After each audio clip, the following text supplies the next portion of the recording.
Hello everyone. We're going to be using this video to try and introduce you to a lot of vocabulary, a lot of terms that are associated with the purchase and sale of securities, or as you're probably more familiar with the term stocks. They generally mean the exact same thing. And there's certainly far more terms than the ones that we are going to be reviewing here today. But what I am going to do is take you step by step through the process whereby a company offers shares for sale to the public, the process by which members of the public then trade shares among themselves. And then at the end of this particular video, I'll talk a little bit about mutual funds, which are different than stocks. And I will briefly mention, though we're not going to be going into any detail at all, what makes commodities trading different than either mutual funds or stocks. The easiest way to do this will be to download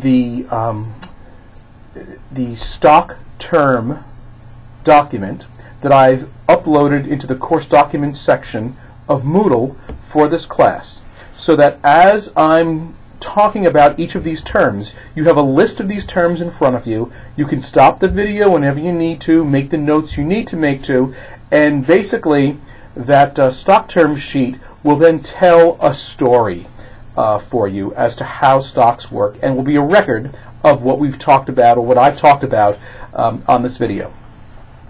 And the first thing to understand when we begin talking about stocks is that the notion of a stock is very specifically related to a type of business organization called a corporation.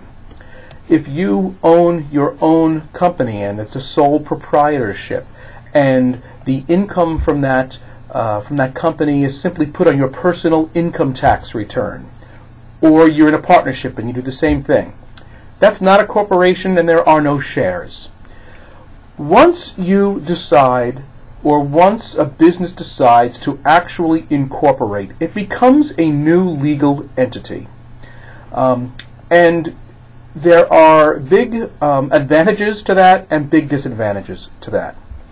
The advantage to incorporating is that if someone should sue the corporation, they can go after the assets of the corporation, but they cannot go through the corporation and go after the assets of the individual business owner, like their personal bank account or their house.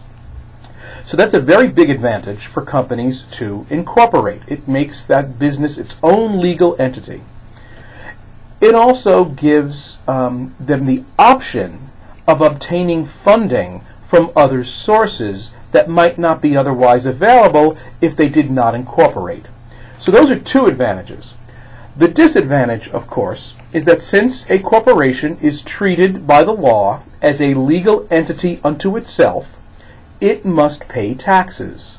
And that means you have to file a corporate income tax return and pay taxes on the income that the corporation has made. That corporation also pays its employees and its owners, and they pay income on the income they've received from the company. This is sometimes referred to as the double taxation problem. In any event, that is a disadvantage to incorporating, but that has not prevented the vast majority of large American companies from incorporating.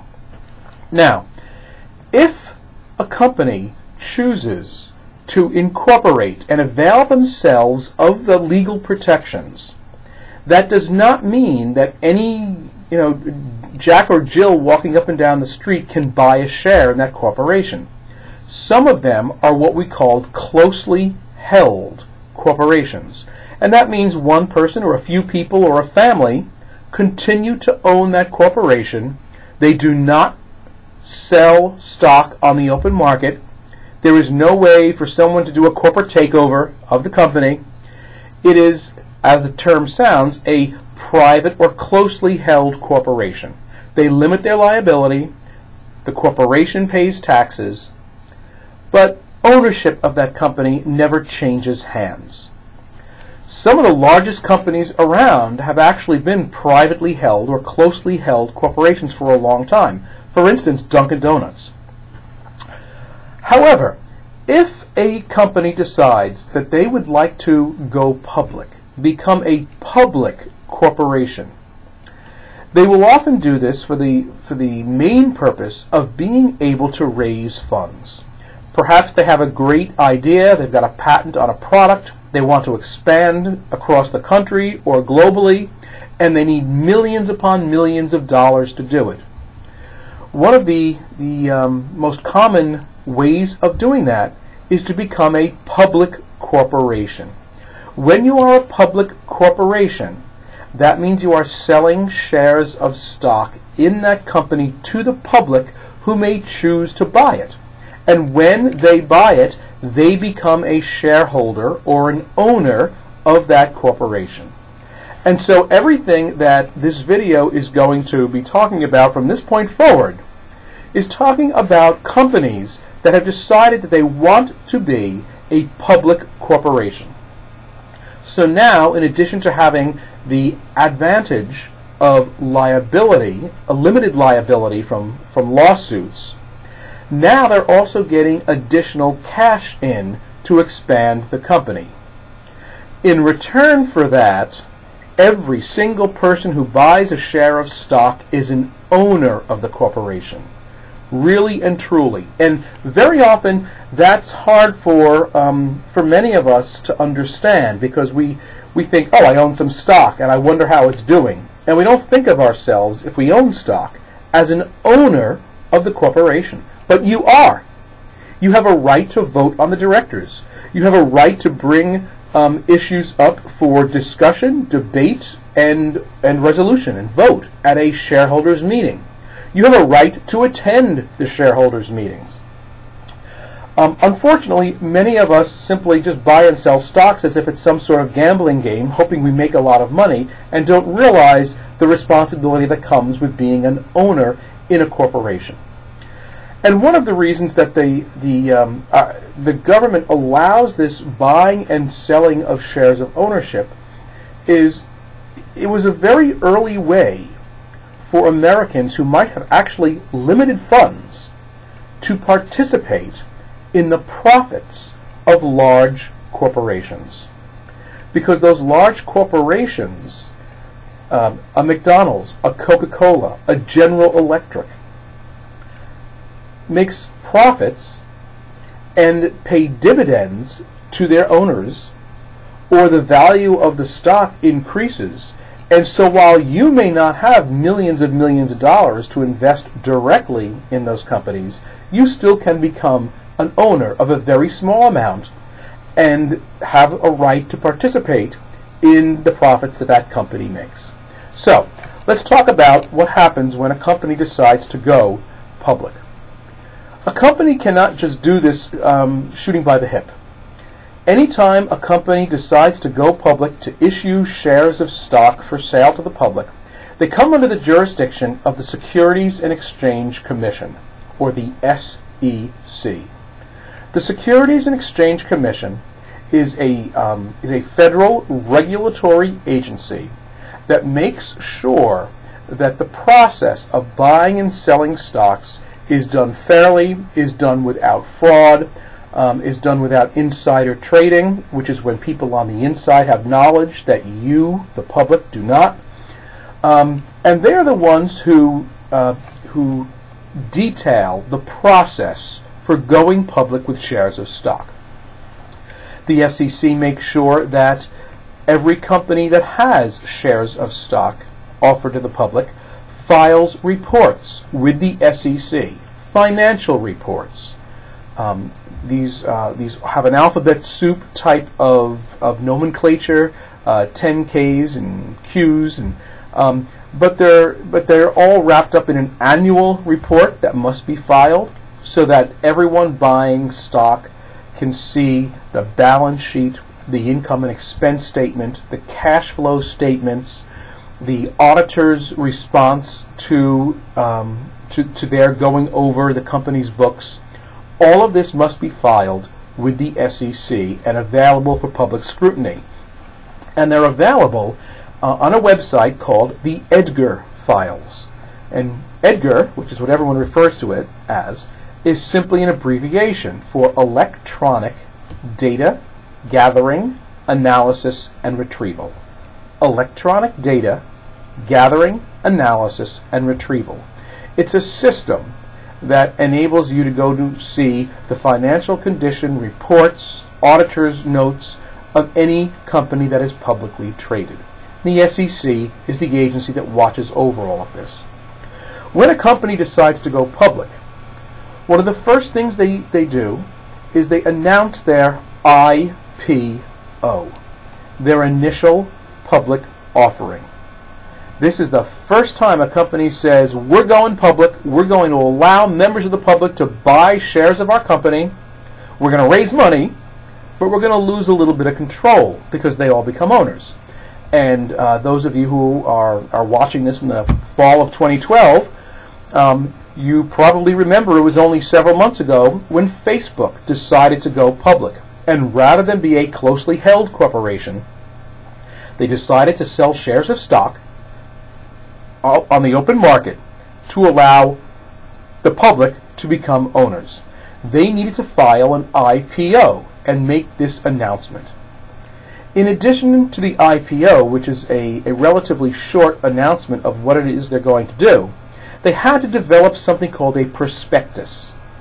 A prospectus is a very, very lengthy document that basically combs through the finances of the company with a fine-tooth comb and talks about everything the company has done, what it is doing, where it wants to go, what it hopes to do, guards against statements that can't be proven. So again, an investor can get a full sense of what are they getting into if they buy this. Now, did everyone who ran out and bought lots of shares of Facebook read through the prospectus? Chances are they did not, to be honest. But they're supposed to, and that's why these documents are developed. In fact, when a broker recommends a stock, they should not just say to you, hey, we got a great new company that's starting up, that's going public, you want to get in on the ground floor, you should buy some stock. They can't just say that because they're flying by the seat of their pants and they think it's going to be a great company. They need to pour through the prospectus. They need to question, analyze, and look at these numbers. When they do that, they are doing something called their due diligence. And if a stockbroker recommends that you buy or sell a stock without doing their due diligence, then they might be liable under federal law for misrepresenting your finances. And if your finances go south, you will have an action against them. So, company decides to go public. They're going through the SEC. They're filing an initial public offering, a prospectus. Stockbrokers who are interested are doing their due diligence, and we're beginning to make some announcements about when this is going to happen.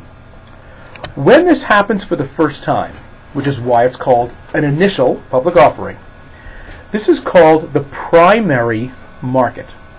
And what differentiates stock sold in the primary market from everything after that is that the money that someone uses to purchase stock goes directly to the company. This is how the company raises money.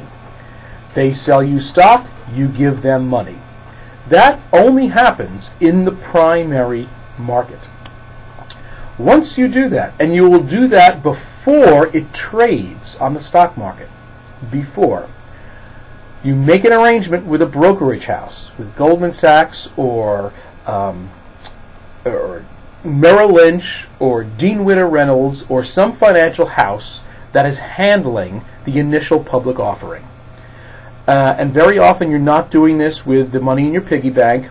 Very often this is cash from large pension funds and large investment houses that are getting in on the ground floor.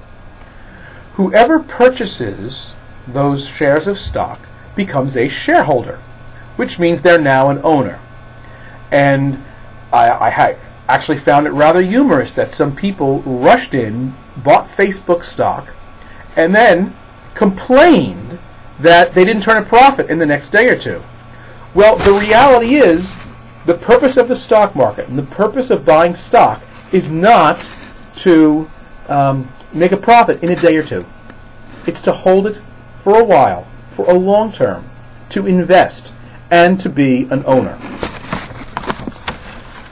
Some people don't see it that way, and they lost a lot of money because the value of the stock actually went down after they purchased it, and they were hoping that it was going to go up in a day or two, and they could sell it and walk away from it. So, they're now owners of Facebook. They're now owners of a corporation. They are shareholders. Now, when you purchase stock, stock often comes in one of two different styles.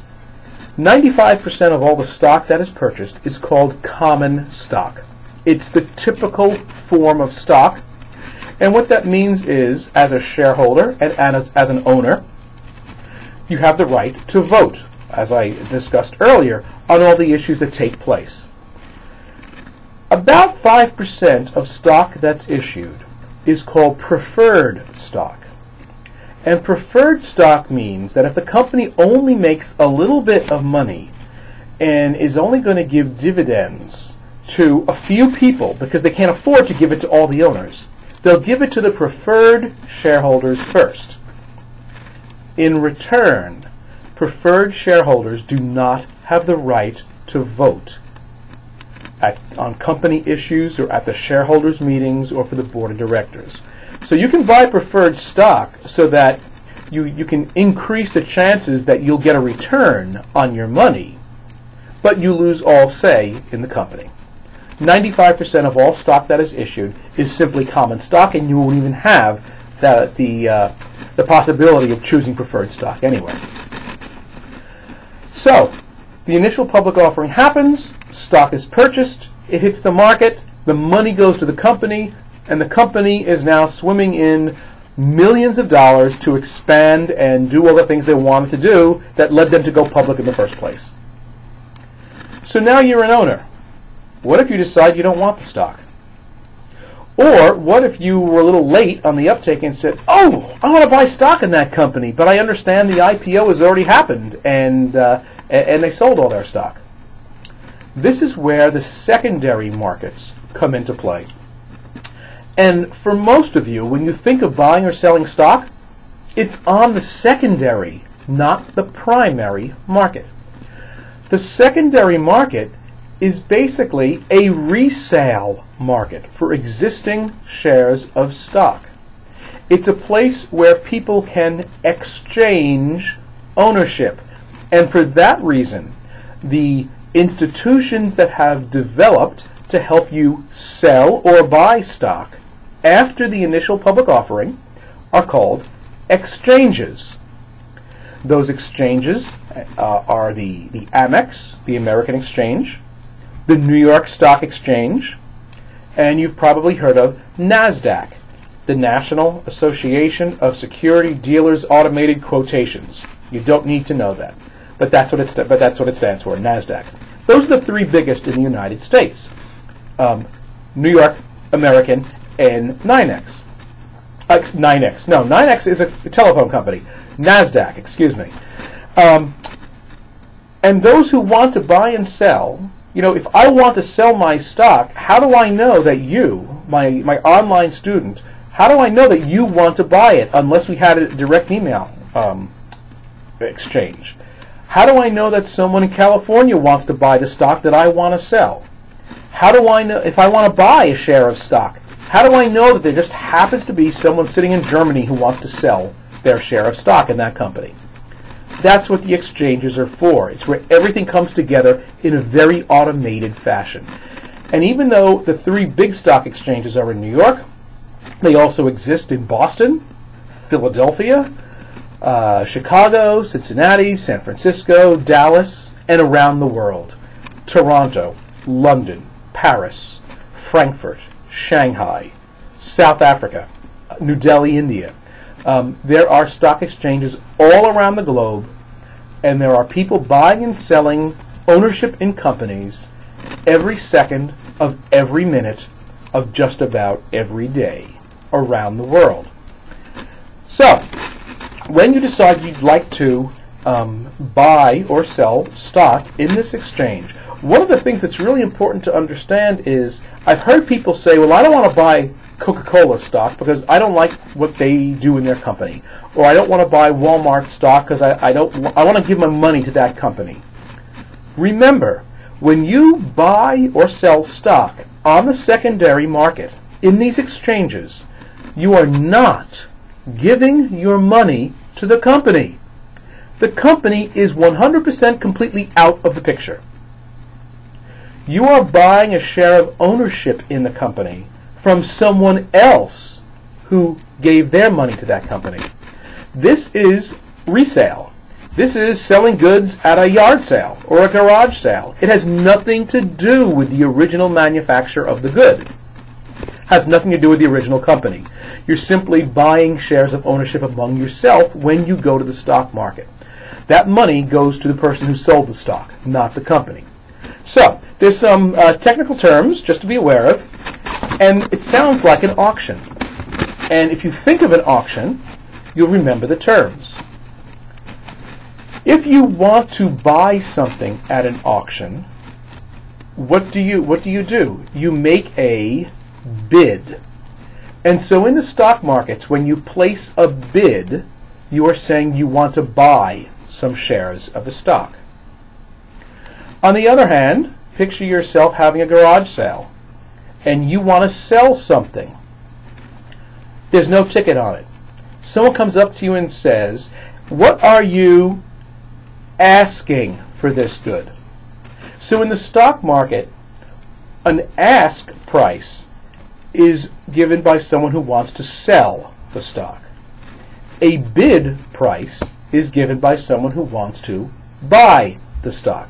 So it's buy and sell, but they're saying bid and ask instead. And if you read the stock columns in newspapers and financial papers, those are the words that will be used, bid and ask. And you can say, I want to sell this so badly, or I want to buy this so badly, I don't care what the price is, just give it to me now. That's called a market order. You place no limitations on it whatsoever. I want to buy 20 shares of Harley Davidson, period. Market order. And in all likelihood, that will be fulfilled, and you'll get your 20 shares of Harley Davidson. But the smarter thing to do, in most cases, is to place a limit order, which means you're giving additional instructions as to the maximum price you're willing to pay if you're buying a stock, or the minimum price you're willing to accept if you're selling the stock. So if I was selling stock in Southwest Airlines, I might place an ask price with a limit of $20, meaning I want to sell my stock in Southwest Air, but I'm not accepting anything less than $20 for it. Now, if that's what I put into the system, and every single other person in the system says, I want to buy Southwest Air stock, but for not a penny more than $19.99, nothing is bought, nothing is sold. There is no execution of any sales whatsoever. If these people placed market orders instead, there would be a sale, because now you're not limiting the amount of money you're willing to receive or pay in order to get or get rid of that particular stock. And when you place this order at the exchange, even though you're used to using company names, Dick's Sporting Good, Target, those aren't the names that are used at the stock exchanges. And if you go online, because you don't have to use a big fancy brokerage house, you can open up your own account online using Scottrade, Ameritrade, E-Trade. Charles Schwab's is also a discount broker. And you can do your own trades online without involving yourself very much with dealing with a major brokerage house. And some people prefer to do that because every time you execute a trade, you have to pay a fee. It's called a commission. If you do that yourself, it's maybe a $9, $10, $12 commission fee. If you place it through a large brokerage house like a Merrill Lynch, a Goldman Sachs, a Dean Witter Reynolds, a T. Price Rowe, I believe, they're going to charge you something like $35 just to place the order. Any profit that the average person might have made has just been eaten up by the commission, and it's rarely worth it if you have a limited amount of funds that you're using to buy stocks with. It simply isn't worth it. Much more worth it to do it yourself online because the commissions are lower. So, that was a side conversation. When you place the order, the system, since it's all computerized, does not understand the names of companies. It doesn't understand Southwest Air. It doesn't understand Ford. You need to find the symbol. It's called the ticker symbol for that particular company. Now, sometimes they're pretty basic. The ticker symbol for Ford is the letter F. Sometimes they're kind of funny. The ticker symbol for Harley Davidson is HOG, H-O-G. And the ticker symbol for Southwest Airlines is LOVE, L-U-V. Companies get to choose their own ticker symbol as long as it's not being used. And some are pretty basic and standard. Others are a little bit humorous. So you place if you want to buy, you place your bid order, probably a limit order, for a certain number of shares of a particular stock, and you name the stock using the ticker symbol. Now, which type of stock should you buy? Well, if I knew that, I wouldn't be teaching. I would be making millions or billions telling you exactly what is the right stock to buy and when to buy it and when to sell it. No one can do that. And anyone who tells you, I've got the fail-safe method, this is the way to buy and sell stock, run. Run far. Because no one knows how to do this. The price of stocks is not based on anything real. The price of stocks, what they buy, what they're sold for, what they're bought for, has to do with the public's perception of the value of the good. And from that perspective, it is no different than any other good or service. If the public thinks that a company is going to do well, then the public is going to want to buy more shares of its stock, and they're going to push the price of that stock up. Starbucks just made an announcement that they'll be going into India after opening stores in China. If people believe this is a good opportunity for Starbucks growth, they're going to run out and buy Starbucks shares of stock. And if everyone wants those shares, that'll push the price up. If, on the other hand, a pharmaceutical company has to announce in the news that something they've been working on for 10 years and poured millions of dollars into developing has just been rejected by the Food and Drug Administration, there is almost always a fall in the stock price. And that's because people who own the stock say to themselves, we've just lost a boatload of money, we're not going to make it back, and we're not going to make any money on the drug that wasn't approved either. Let's dump the stock and get something else. So stock prices are all very much dependent on public perception of what's happening with that company.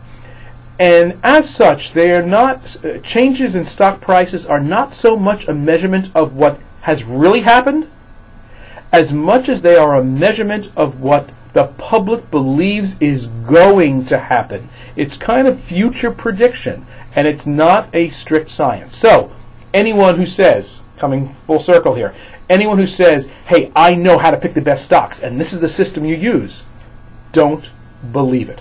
In fact, very often, online, those people are involved in what's called pump and dump. A pump and dump artist, and this is not a term I put on your sheet, is someone who builds up all sorts of excitement for a stock that they already bought when it was selling for 1 or 2 cents a share. And they bought millions of shares. And they do a whole campaign on the internet saying, oh, this stock is going to explode. They're about to release a new product. They're moving into a new market. Wonderful things are happening. And people who are, get caught up in the excitement and say, ooh, maybe this is a good place to put my money, they all start buying that stock. Well, what happens to the value of that stock? Well, since the price of a stock is based on the public's perception of it, if hundreds or thousands of people start thinking, wow, this stock is going to do well, they run out and buy it, they push the stock price up, and right as they've pushed the stock price up, the scam artist who bought it for pennies sells all his stock. Then everyone realizes the stock isn't moving. Now what? Uh-oh, we better get rid of our stock. Let's all sell it. And if everyone is trying to sell the stock and no one's buying it, what happens to the price? You guessed it, it crashes. That's called pump and dump. And whenever you get a notice on the internet, hey, buy this stock, this is the stock to buy, look at it with a cynical eye and assume that this is pump and dump unless you have a really, really good reason to believe otherwise.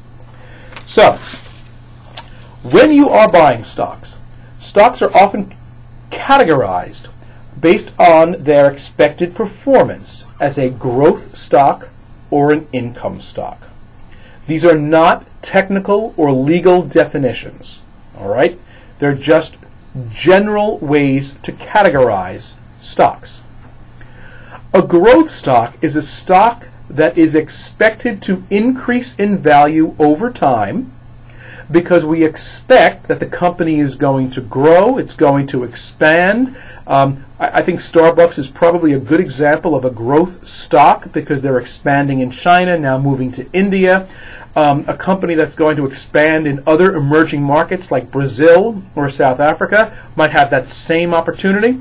We're buying that stock because even though it costs $20 a share today, we believe in the future, based on what we expect to happen, that that stock is going to be worth $40 or $60 or $80 a share 10 or 20 or 30 years down the road. That's a growth stock.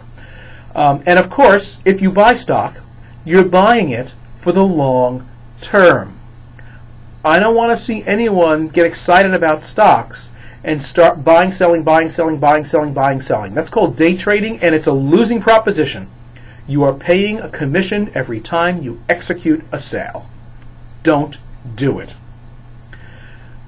Stock market investment is long term. And I'll tell you something. People who held stock for more than 7 years prior to the Great Depression, even when the stock market crashed, they were still ahead because they held their stock for a long period of time. Now, if they bought the year or two before, yes, they lost big. Anyone who just bought stock before this last recession lost value.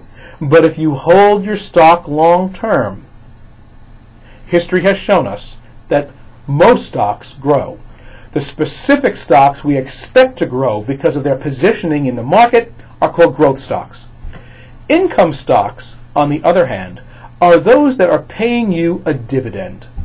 And a dividend you can best understand as the same thing as a bank giving you interest for putting your money on account with the bank. They give you a percent increase, a percent interest for having your money there. Same thing happens with dividends. The company pays you a dividend, a certain percent, based on the amount of money you have invested in the company and based on the amount of profit they have made that quarter. And dividends are very often paid quarterly. Do companies have to pay dividends? No, they do not. And many companies do not pay dividends, especially smaller ones that are saving all of their profit in order to do future expansion.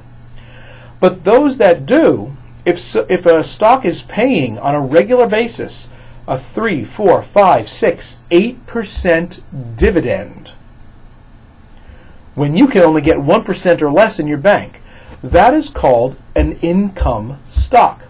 It might be a place to put some cash, might be a place to put some cash that you don't need immediate or ready access to, because the return you're getting is greater than the return you're going to get by having it sit in the bank account. That's one possibility to consider. So those are growth stocks, income stocks. Another way that stocks are sometimes characterized are to be called blue chip stocks. And blue chip simply means, if you've ever played poker, the blue chips are worth the most. They're the most valuable chips in a poker game. And they're called blue chips because they're considered to be the biggest, the best, the most reliable companies. You can always count on them turning a profit and doing okay. And as a general rule, you don't worry about their success. Coca-Cola might be considered a blue chip stock. Now, you may have heard of the Dow Jones Industrial Average, or the Dow. The news media will say the Dow dropped 30 points today. The Dow surged 250 points today.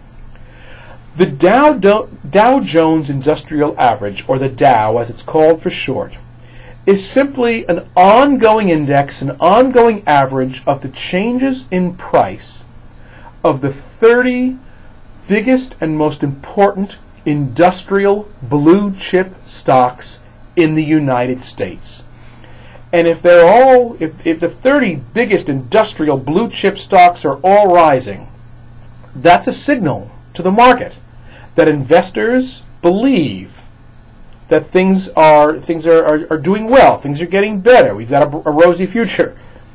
If the Dow continues to drop, that is a signal that investors and bankers and people with their pension plans involved in the stock market are saying, I'm not sure about where the future of all these companies are going. And so that's one measurement that many people will look at to see what's happening with the economy. That's the Dow, or the Dow Jones. Sometimes if you want to see a broader indication rather than just the top 30 industrial blue chip stocks, you look at the Standards & Poor 500. It's just another company, Standards & Poor, that has an ongoing average of the 500 biggest companies. And if you're not interested in big companies, but you want to see how all companies are doing, especially the smaller ones, then you'll look at what happened to the Nasdaq Average. Because the Nasdaq, as an exchange, tends to emphasize smaller and newer startup companies. You may also hear of something called a stock split. If you're buying stock and you get a stock split, good for you. What a stock split means is that the company has decided that the value of their stock has gotten so high that they would like to, and very often this happens because the value of the stock has gotten so high that many people are unable to buy it. So the company decides, for every share of stock you have, we will now issue you 2 shares automatically, or 3 shares automatically. That would be a 2-for-1 stock split or a 3-for-1 stock split. And the reason they would do this is because they're hoping, by doing this, that with more of anything on the market, doesn't matter what the good is, more of anything, the price of that good will come down. So, Harley-Davidson does this every few years on a regular basis. The stock may originally sell for $30 or $40. People like Harley. They see it as a blue chip stock. A lot of people buy it, and the price of the stock increases all the way to $50, $60, $70, $80, $90. And at that price, many people say, you know, that's too expensive to buy. I don't think it can go much higher. I'm not going to put my money there. So Harley splits their stock. And if you had 2,000 shares of Harley stock, on the day of the split, you now have 4,000 shares of Harley stock. The price will probably tumble back to a lower level, like $30 or $35 or $40. But since you're holding it over time, 5, 6, 7, 10 years down the road, the price of those stock shares are all back up at $70 or $80. So stock splits are very healthy. Something you certainly want to look at. If you're looking at a stock to buy, if they have regular splits, that tells you that the value of the stock continues to increase on a regular basis. Having said that, don't forget what I told you. No one can tell you what is the stock to buy or when to buy it or when to sell it, including me. So, that's an overview of the most basic stock terms that you're going to need to know for this lesson, and I'm going to be giving you additional readings as well. But there's two other type of securities or instruments that I want you to know about or at least be familiar with, and those are mutual funds and commodities. The easiest way to think of a mutual fund is that rather than buying a stock, you are buying a portion, a share, like a co-op, of a basket of goods. So rather than buying Land O'Lakes butter and it's yours and you own it, you and 100 of your friends are chipping in to buy a big grocery cart that's full of butter and eggs and milk and orange juice and chicken and beef and cat food and ant traps and everything else you can find in the supermarket. Now, you don't own the block of butter that's in there. You and all your friends each own a fraction of the block of butter. So if you have that image of a big grocery cart full of all sorts of different goods, and you and all your friends own the whole cart, and you each have a right to a tiny piece of each one of the goods. Now think of those goods as specific stocks. That's the best way to understand a mutual fund. You are not buying the complete product, and as a result, you are not an owner of the company. You in fact own a little bit of a whole bunch of what's in the basket. Now, who decides what's in the basket? You, your friends? No. In a mutual fund, there is a special shopper that you all agreed to listen to. And that special shopper, called a fund manager, is the one whose full-time job it is to make sure that there is a good mix of goods in that particular grocery cart or shopping cart to bring a good return. And the idea is, hopefully, the butter will do well, and the milk will do well, and the eggs will do well, and the cat food will do well. But if one or two of those products does not, it's insulated, it's buffered by all the other products doing well. So, on the upside of mutual funds is that you've got a professional manager. It's not you yourself doing the buys and sells. You've got someone who does this professionally, who generally has a pretty good handle on market happenings to professionally manage the fund. On the other hand, mutual funds, because they involve a lot of different goods, some do well, some do not so well, tend not to have as great a return as a stock that performs really well. So you've got to decide how aggressive your style is. Do you want to aggressively pursue stocks that you think are going to return really well? Or are you a little more risk averse and you'd rather have a professional manage something that is more slow and steady and a little less to have an explosive growth? And that's the balance between stocks and mutual funds.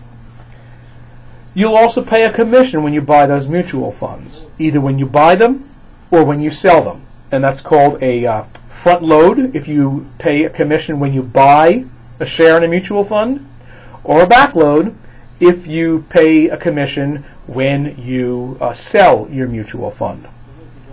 But throughout the process, the fund manager, the special shopper, takes a fee from everyone who has purchased into that fund every year, because he's got to be paid or she's got to be paid a salary. So that's another drawback to a mutual fund, is that you've hired someone to manage the fund. They've got to be paid. And that means it's not just a commission when you buy or sell your mutual fund. They're creaming a little bit off the profit of that fund every single year, because that's how they get paid. Now, the last bit of securities you should understand are commodities, because people talk about commodities the way they talk about stocks, and they're very, very different. Commodities are traded, yes, they're traded in New York, but they're mostly traded in the United States, in Chicago, at the Chicago Mercantile Exchange and the Futures Exchange. With commodities, people are buying and selling contracts for actual goods, not for ownership in a company, but for the actual good. So, for instance, if you're buying stocks, you might buy shares of Kellogg's. If you're in the commodities markets, you're actually buying a contract for 200,000 bushels of corn. Now, if you're anything like me, you don't mind owning some shares of Kellogg's, but the last thing in the world you need are 200,000 bushels of corn to be dumped on your front lawn in the middle of September, because what are you going to do with it? And the reason people get involved in the commodities market, at least 98% of them, is not to obtain the corn or the product. It's to buy the corn and then sell it at a profit to someone else.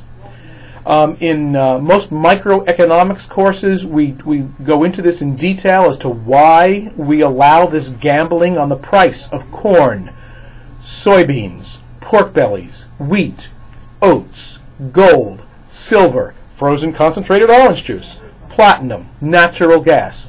All of these natural resources, people are allowed to buy and sell contracts for the actual good themselves. And one of the reasons we allow that is because it reduces the risk that the farmer has, and it spreads out that risk among people who have a lot of money to gamble on prices.